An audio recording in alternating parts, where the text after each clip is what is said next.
It is the most watched episode of Right on the Money I've ever done. The recent installment where we talked about the crazy car market. Unfortunately, I had to experience it firsthand. I told you about how I had to practically force checks into the hands of dealerships because I already had financing, but they wanted me to use their lenders because dealers could make extra money at my expense by adding to the interest rate that their lenders charged. I told you about this issue and where you can file a complaint if you experience it. I wasn't sure how until I saw the WFAA article one person wrote to the Texas Office of Consumer Credit Commissioner, which has gotten dozens of complaints now about this practice since I brought it to their attention and yours more than a month ago.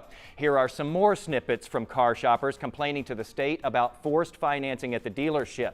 They actually told a client in front of us to leave because they had their own financing. I was turned down as a veteran with an approval from Navy Federal Credit Union. The manager stated that it would allow him to make more money on the back end.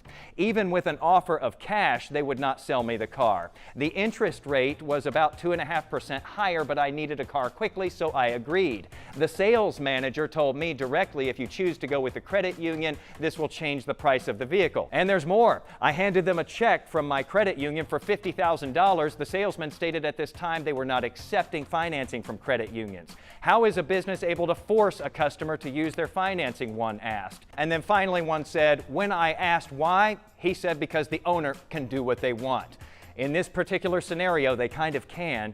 As I previously reported, there isn't a specific Texas law to stop dealers from refusing outside financing, but all of these complaints are now being investigated. State regulators who previously told me they are concerned about this practice told me last week that they are continuing to monitor this issue, and they highly encourage consumers who've experienced dealers denying outside financing to contact them. I have all the ways you can do that. It's in today's post at Jason Wheeler TV on Facebook and Twitter, and more stories to come on this as we make sure everyone is right on the money.